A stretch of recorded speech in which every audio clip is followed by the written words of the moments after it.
Hello, welcome back. This is episode 86, and we are going to be speaking about listening and hearing, the differences in between. It's also National Random Acts of Kindness Day, and sometimes listening to somebody could be exactly that. So, the reason this came forward as a suggestion is because of the way that we are absolutely drenched in noise all day, every day. And as somebody that wears hearing aids, I'm also aware of the amount of sort of electromagnetic noise that attacks us. And I'm going to use that word advisedly because I constantly hear the change in the pitch of the hearing aids when I walk past something, and I'm aware that there is this field.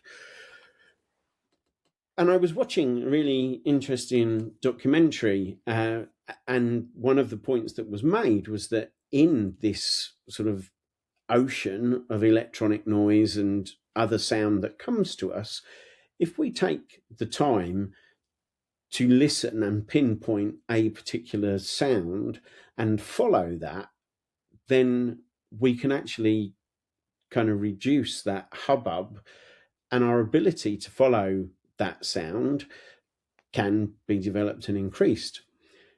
But it also then got me to thinking about what happens when we listen with that intensity to what people are saying to us. And we hear lots of things about active listening and engaged listening, and there's various models, like Gabby said in the previous thing. There's models and models, and then there's what actually works for people in the real world.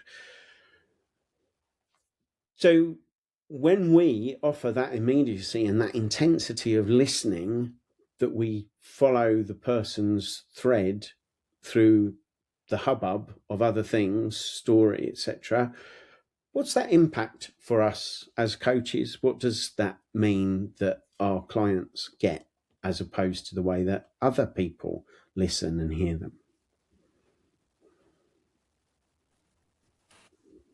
I think the first thing which comes up to me or into my mind is how uncultural it is to listen.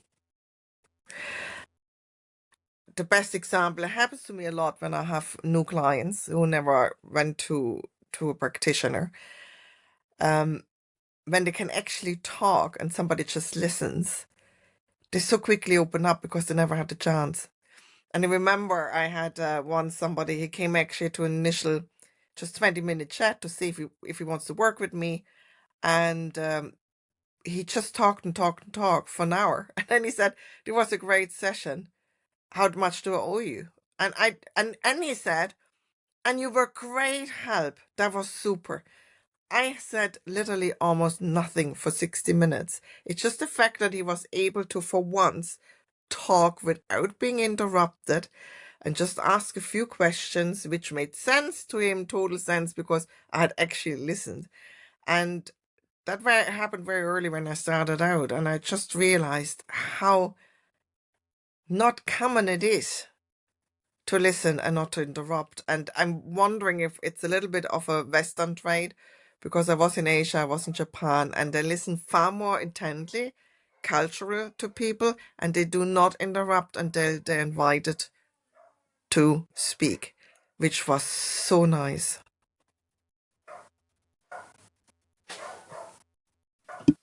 Yeah, this is a whole thing, right? Like you can't listen to somebody if your own lips are moving. Let's just get that straight, right? If your lips are moving, you are not listening to what somebody is saying to you. So, and you all know, like the majority of the kind of work that I do, it is actually in some of my sessions with people, it's actually not allowed. Like it's like a teaching, like you are not allowed to speak at this point. So it's like this might be your first time having, being told that. Like it's a new learning for everybody. What does it feel like for you to not have the pressure to feel like you have to respond, right? And to be fully present for somebody when they're speaking. That's the only way you will get to really tap into what somebody is saying to you number one. So it serves two purposes. For the listener, it can increase that connection of feeling like, wow, I was really present for that person. And for the speaker, it's, wow, I was really heard in that moment. And there's healing to be had in both sides of that, I believe. And we don't get enough of that. We don't get that at all. We just don't get that at all. Doesn't happen. Not only can you not listen if your lips are moving, but you can't listen with the intensity we're talking about if you're thinking about what your lips are going to do when you then get to speak. In other words, when you're thinking about what you're going, why am I focused on my part of the conversation at this point? Because that is a block to listening. And something else that is quite uncommon, and it was nice to see that we've just had examples of it here, is a little bit of a pause when somebody's spoken. Because I don't think, in some cases, yes, we process what someone's saying as they're saying it. But like music, a lot of music is what happens between the notes. And a lot of conversation and a lot of understanding is what happens between the sentences. So when people jump straight in, have they even finished processing what it was that they were just hearing? Yeah, I've had that before with clients where they'll be like Gabby's example, right? They just talk. If you give somebody the space, they will take it and use it to talk about whatever they need to talk about and process whatever they need without really little to no effort on your part as a coach, right? All you have to do is offer that space to them. But I've had people say, talk, and I'm listening and not responding. And they come to that pause and they look at you or me and they're like, well, do you have anything to say? And I say, I'm just listening. Like, I'm just listening to what I have nothing to say. Like, I just want to hear more about what you're saying. And they don't know how to react to that. It's like odd. It feels oddly uncomfortable, I think, to the speaker because we're so conditioned and used to having people either hijack what we're saying, cut us off when we're saying, jump into it, try to take it over. I don't know. All the above, happens when we're engaged in conversation like that. There's a whole movement to be had. How do we start that movement of, shh. Model it. You do it in your everyday interaction, and people will pick up on it and they'll be aware of it. And that'll, they might bring it up. There's something to be said about not saying anything until you'll know what to say because it'll be sparked by what they're saying because you're listening to it. And it's a question normally of curiosity for them to go further in that will support them in their direction. So the listening is a really powerful piece. Not easy to do all the time. If you're looking to share something and somebody doesn't give you the space, right? So that part when you're not getting it is like the hard part, right? And that's where most of the people that would come for a session are in that place. So when they receive that, it's a gift and it's something new. Two things for me here. I think one on the coaching side for those those of us that have coaching businesses, whatever. And I don't know if it's just me, but because most of what we're doing or I'm doing is really just listening to people, it feels awkward and weird to be like, okay, and so now this is how much I charge for a session and I'm really just listening to you. But there is real value in that, right? Because it's so non-existent in our culture and our world, there is real value in that. Alternatively, in the personal side. And what we see this all the time. Like if I'm speaking to someone, right? And I say, are you listening to me? Because we can all tell when we're not being listened to. We can all tell when we're not being listened to. So when you say, are you listening to me? And the person responds, yeah, I hear you. It's like, yeah, no, I know you hear me because the noise that's coming out of my lips is what you're hearing. You're just hearing noise. But are you actually listening to what I'm saying? Right? That, I think there's the difference here, because to say to someone, yeah, I heard you. Nah, you didn't hear me. You heard noise. Did you listen to what I was saying? Did you listen? Did you hear what didn't come out? Right? Like, that's the next level listening to what I'm not saying, to what's not being spoken. Right? And we are definitely not taught or trained to do that in our culture.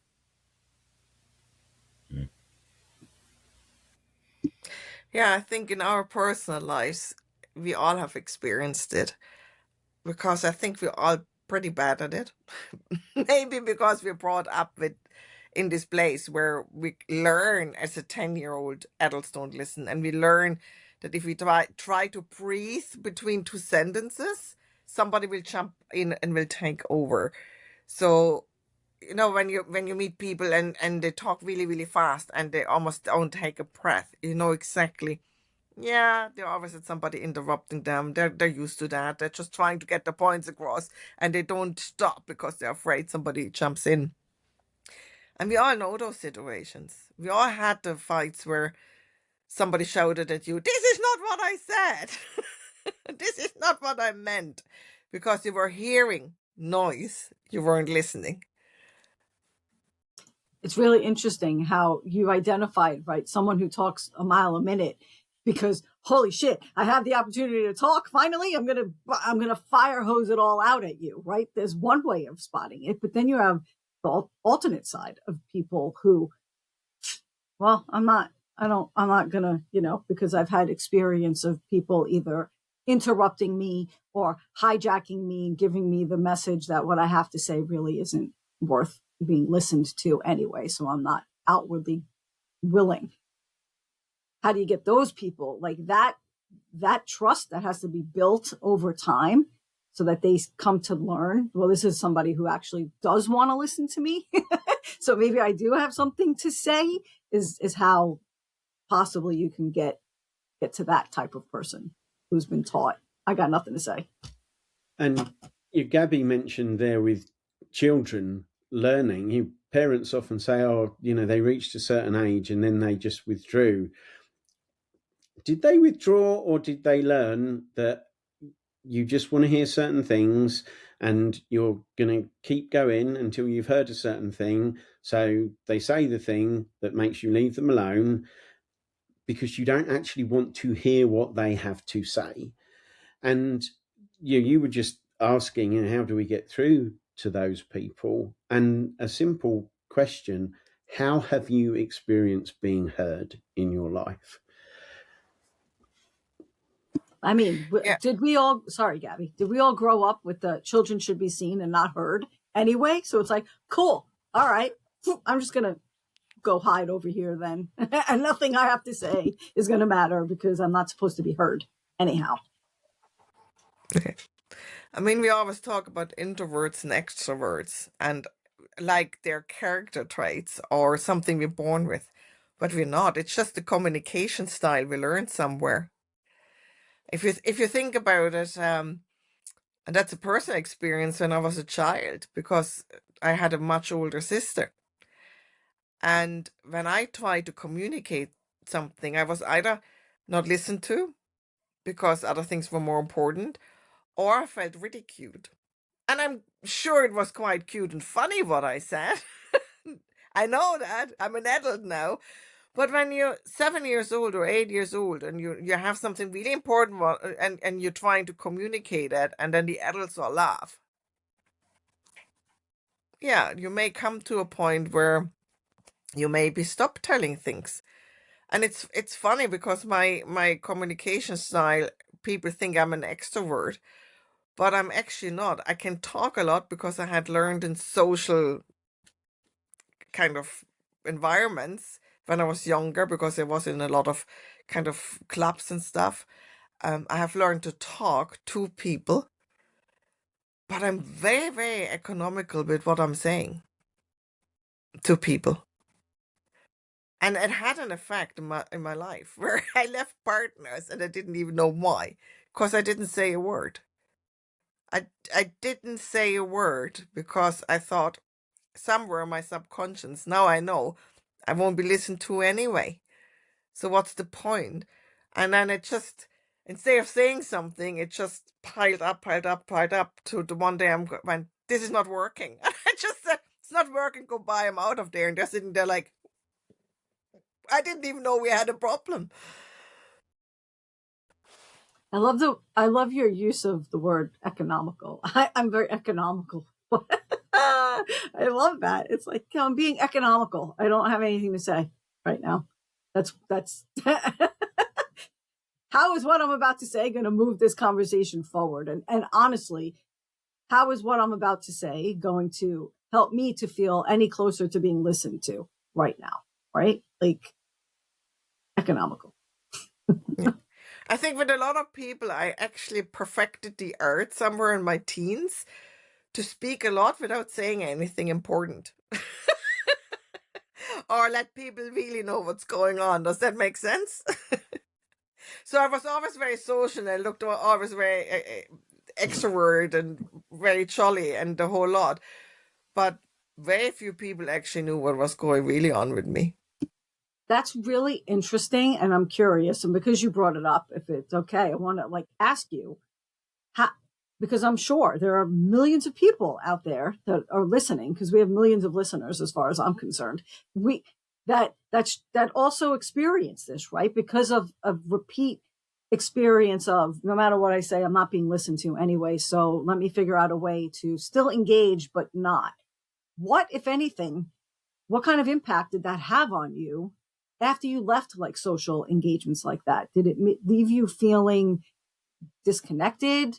Did it leave you feeling what? I don't know. I'm really curious about that, because to me, I have my own response to that, because I've experienced that, and it's felt like I'm disconnected. Nobody understands. Like, I have nobody to really talk to. It's not a warm and fuzzy kind of feeling. So I'm wondering for you what that experience was.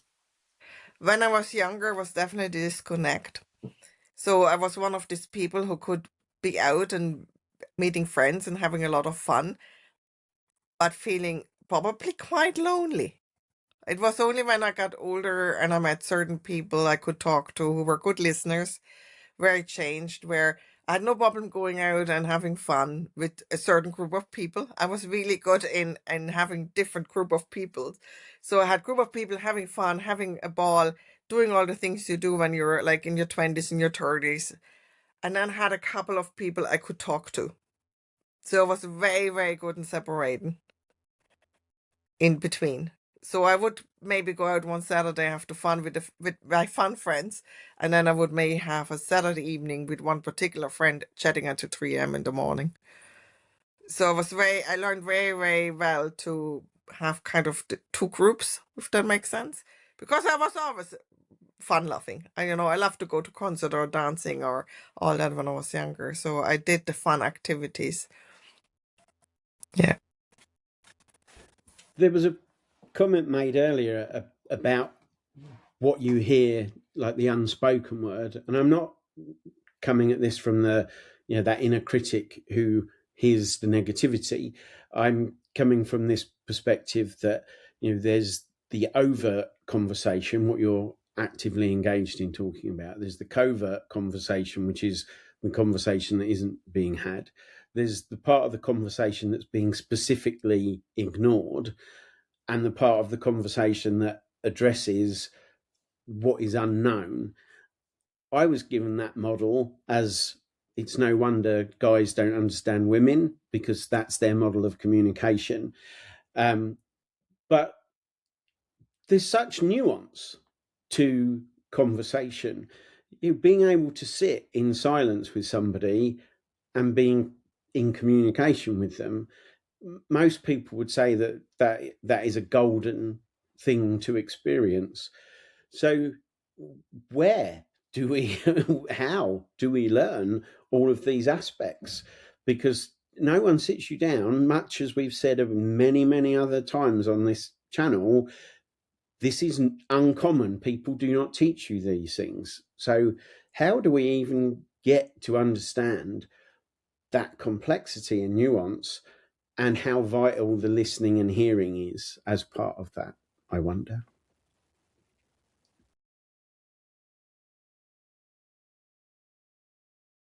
I guess like Brett said, it's modeling. It's like at any opportunity you can get, and I'm speaking to us because we know the difference, is holding that space for people, like really having an ear and notice, like you can tell when someone just really needs to talk, right? Like, and just being willing to listen for no other reason than just to affirm for a person that what you have to say matters. Like, to you, it matters to you. It doesn't have to matter to me, but it matters to you.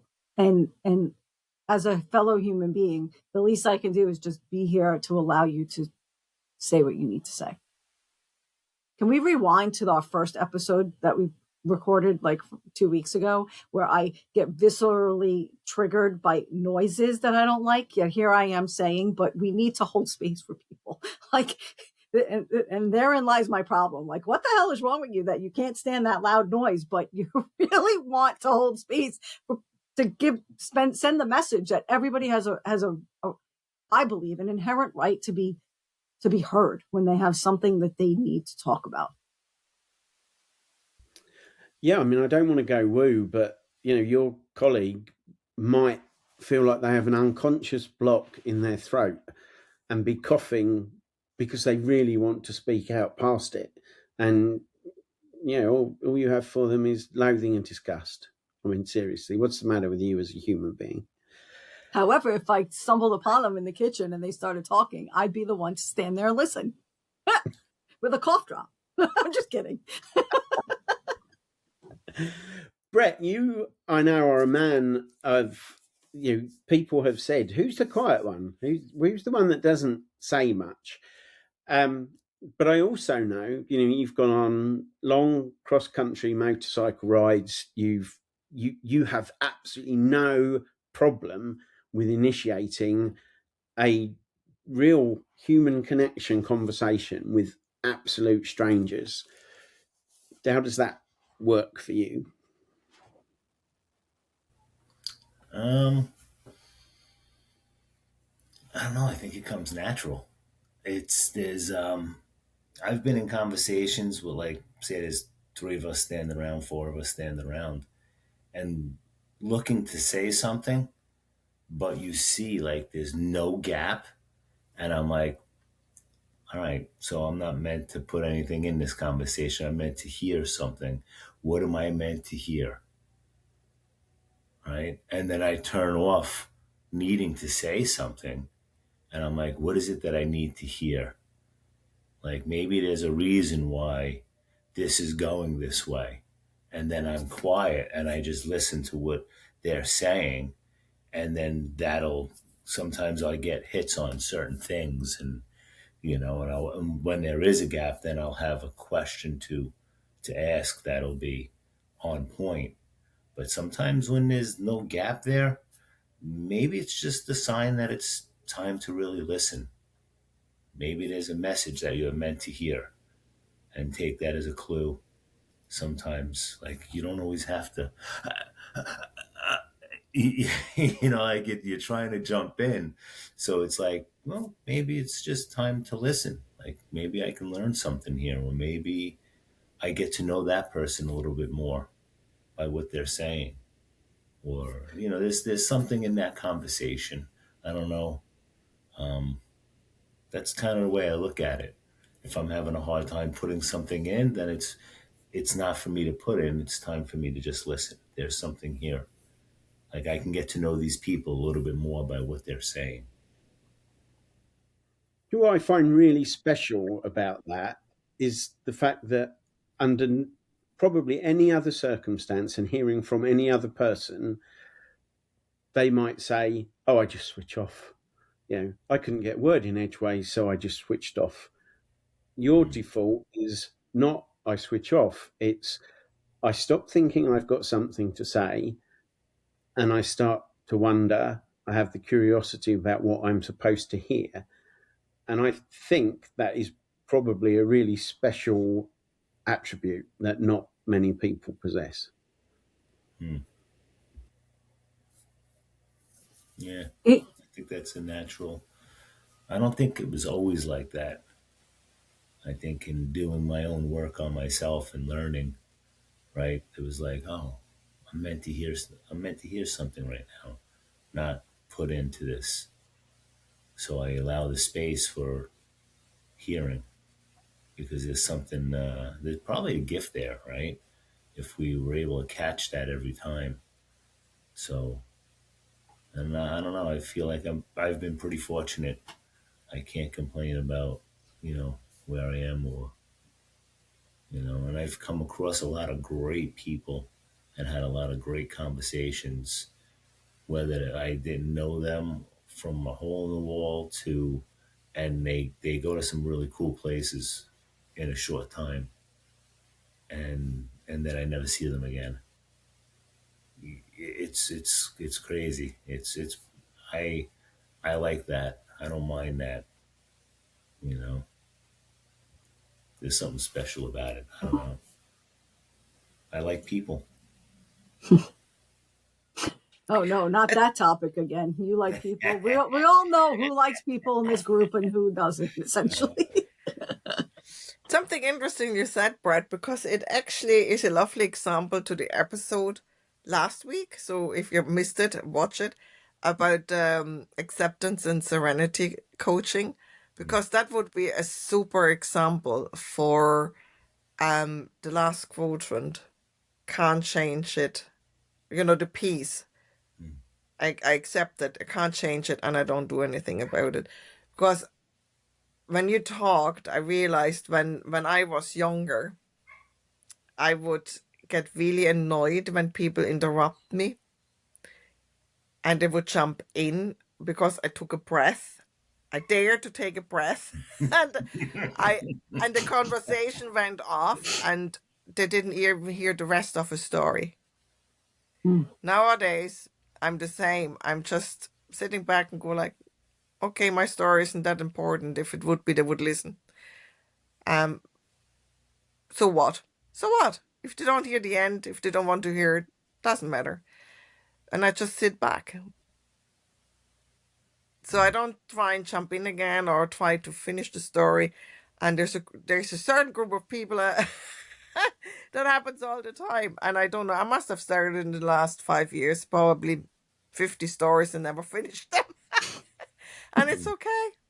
It's okay. I just let them go on with the conversation where they're at. Sit back, quiet, don't send anything for the next half an hour, and I'm okay with it. So as you're saying that, there's what I would do, right? Is I get these thoughts that pop into my head, and before working on myself, right, I would have to get it out. Otherwise, I can't retain it because I'm trying to listen. And the thought that came in is a key point. I want to throw it out there. So now I'm interrupting you, right? And then I forget that thought. And the way it's received is not a good thing, right? So it's a practice of like holding that thought, but yet still listening. And that's not everybody can do that. That's a gift.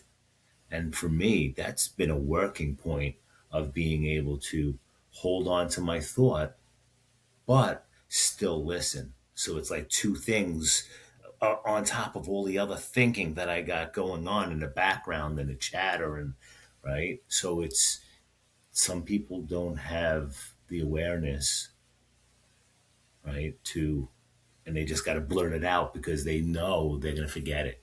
That was my old, when I was younger, I'd have to blurt it out. I'd have to say it and get it out there to interrupt you. Like, I don't mean to interrupt you. I just got to say this real quick and then jump back to your story. Like something like is a key point.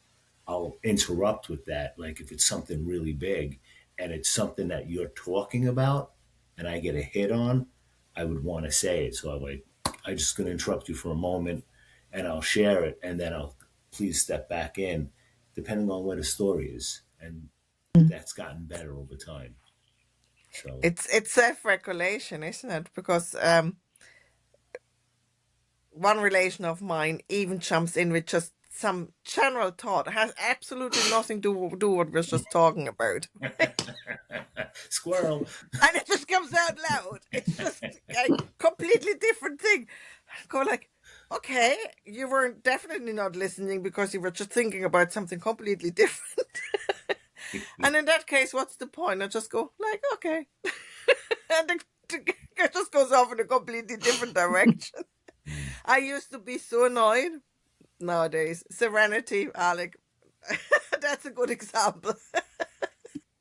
This is such an interesting topic right now for me, and I know we're going to try to wrap this up, but a couple things, right? In what Brett was saying and what Gabby is saying, I'm wondering if there's a difference here between conversationally, like being a conversationalist and listening. There's two different things that are going on here, because as you all know, Brett and I, when we're seen together in like a social kind of way, he is clearly, obviously the more social of the two of us, right? He will start a conversation with anyone and engage and talk. And I am not that one, right? Like, I don't want to start these conversations. And as I'm sitting listening here, I'm wondering if it's not because I'm not a good conversationalist. Like, I can carry a conversation, I think, but I don't engage and start because my natural inclination is to want to really listen to people, and listening deeply is hard work. Like, it takes energy, it takes